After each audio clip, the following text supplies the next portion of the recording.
Here's a video, Brian Stelter. I want you to watch the gaslighting right now in live time as it happens, because I'm finding if I report on this too late, the narrative already sets in. So here's the problem. Let me set up the problem for you first. The Democrats understand they have a problem right now with Biden. Biden's presidency is done. It's over. The man obviously cannot run for re-election. He is severely cognitively impaired at this point.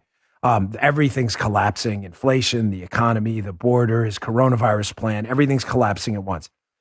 They had counted on, at least in the beginning stages of the presidency, bringing out the righty. Bring the righty out of the bullpen. Who was the righty, Joe? Kamala Harris. They figured, don't worry, Biden will be a placeholder. He'll hand off like a football, hand off the presidency to Kamala Harris. She'll get it. She's the running back. She goes downfield. Look at this. We win. We get 3 terms. Biden, Harris, Harris. Well, that's falling apart. Why? Because Biden's own staff can't stand her. It's only been a few months, and Biden's and Kamala Harris's staff is leaving in mass because they're saying is she refuses to prepare. She berates staff members. You're seeing it right here. Put up the tweet. So this guy, James Holman, who is some kind of a reporter, said, listen, she berates employees. She's unprepared. And then when she doesn't do the preparedness, she berates the employees who tried to prepare her, leading to more berating because she wasn't prepared. This sounds to me like a genuinely awful human being, Kamala Harris. People are leaving in droves. So the Democrats are realizing they have no backup plan. Their bring the righty out of the bullpen plan is over. Here it is to the rescue. Eric Boehlert, one of the clown princes of propaganda on the left. These guys used to work for Media Matters. Comes in and tweets, hey, Trump had 4 chiefs of staff in 4 years, and the D.C. press never blinked. Oh, really? Really? We'll get to that in a second. Really? Their staff turnover was never a big deal in the Trump administration and the media? So watch now. I want you to watch slowly here, this clip. It's about a minute long. Here's Brian Stelter, the silver medal winner in the Dopey Media Talking Head Olympics we have on the show.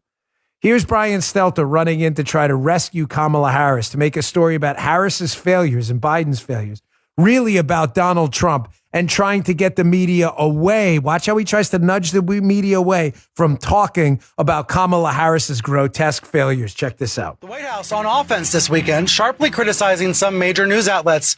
It's the president doing it. It's the chief of staff. It's press aides, all seemingly speaking out about what they see as too much negativity in the news coverage. Here's Biden's chief of staff, Ron Klain, suggesting that we all should read this Washington Post story. It is by Dana Milbank. I'll show it to you in a second.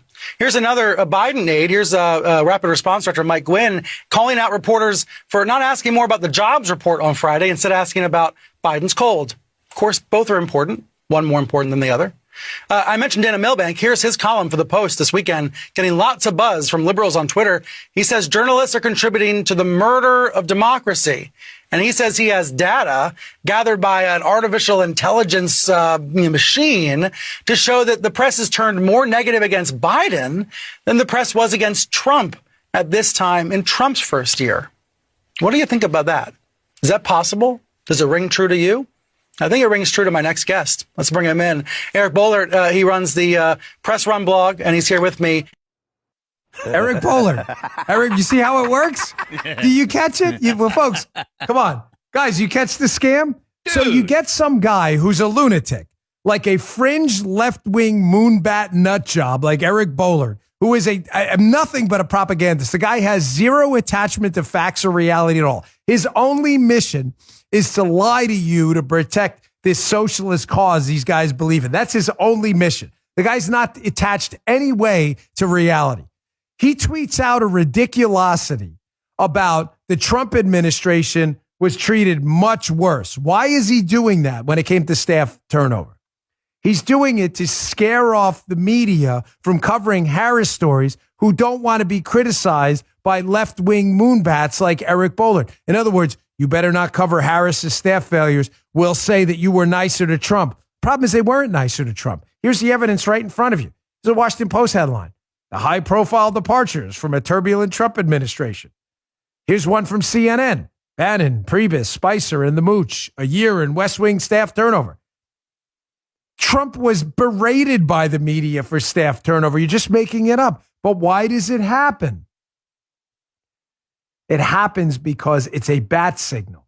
It's a bat signal to people on the left. Do not tell the truth about Harris. She's our only backup plan right now. And if you do, we are going to claim that some artificial intelligence machine, as that idiot Stelter just said, some AI machine shows that the media was more negative towards Trump than they are towards Biden, which on its face could not possibly be more hilarious. Do you realize what kind of a moron you have to believe that?